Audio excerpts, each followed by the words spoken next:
క్రైస్తవ్యానికి ఆటంకంగా ఉండాలి, విశ్వాసానికి ఆటంకంగా ఉండాలి, యేసుక్రీస్తు ప్రభంజనాన్ని అడ్డుకోవాలని ఎన్ని వేసినప్పటికీ కూడా వాటిని దాటుకుంటూ పర్వలు తొక్కుతూ అద్భుతమైనటువంటి రీతిలో ఉద్యోగం ముందుకు వెళ్తుంది. నా ప్రభునందు ప్రియ దేవుని బిడ్డలారా, కారణం ఏంటో తెలుసా? అది ఆపితే ఆగేది కాదు. మన దేవుడికి ఒక పేరుందండి, ఆయన సర్వశక్తిమంతుడు. ఆమేన్ చెప్పాలి. ఆయన సర్వశక్తిమంతుడు. ఆయన శక్తికి అడ్డుగా ఏది నిలవలేదో, ఆయన ఉజ్జీవాన్ని ఎవరు ఆపలేరు, ఆయన జీవానికి ఎవరు అడ్డుగా నిలబడలేరు, ఆయన కార్యాలకు ఎవరు అడ్డుగా నిలబడలేరు. కారణం ఏంటో తెలుసా? కారణం ఏంటో తెలుసా? ఆయన గొప్ప దేవుడు, ఆయన ఎల్ షడ్డాయ్, సర్వశక్తిమంతుడు. ప్రియులారా, నేను అదే అంట, ఎవరికైనా సరే వ్యతిరేకత వస్తుందంటే నీలో ఉన్నటువంటి ఒరిజినల్ క్రిస్టియన్ ఫెయిత్ఫుల్ లైఫ్ బయటికి రావాలని అర్థం. వ్యతిరేకతకు భయపడుతున్నావంటే you are duplicate faithful Christian. నీలో ఉన్నటువంటి ఒరిజినాలిటీ బయటికి రావాలి, నీలో ఉన్నటువంటి శక్తి బయటికి రావాలి, నీలో ఉన్నటువంటి అభిషేకం బయటికి రావాలి.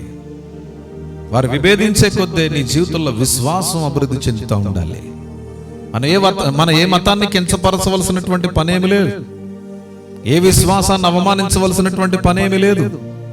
హైందవ సహోదరులను, ముస్లిం సహోదరులను అవమానించి మాట్లాడవలసినటువంటి పనేమి లేదు. మన దేవుడు గొప్ప దేవుడు, మన దేవుడు ఎవరిని విమర్శించలేదు. యేసుక్రీస్తు ప్రభువారు అద్భుతమైనటువంటి శరీరుడికి లోకంలో ప్రత్యక్షమైన తర్వాత ఆయన ఇతర మతాలు ఎవరినేమనలే. ఆయన ధర్మశాస్త్రపు క్రింద బ్రతుకుతున్నటువంటి వారిని జీవం వైపు నడిపించాలి. అక్షరానుసారమైనటువంటి భక్తి నుంచి ఆత్మానుసారమైనటువంటి భక్తిలోకి ప్రతి ఒక్కరిని నడిపించాలని ఆలోచన చేశాడు. యేసు ప్రభు ఈ లోకంలో ఆయన వచ్చింది మతాన్నో కులాన్నో లేకపోతే ఏదో ఒక వ్యవస్థను స్థాపించడానికి రాలేదు.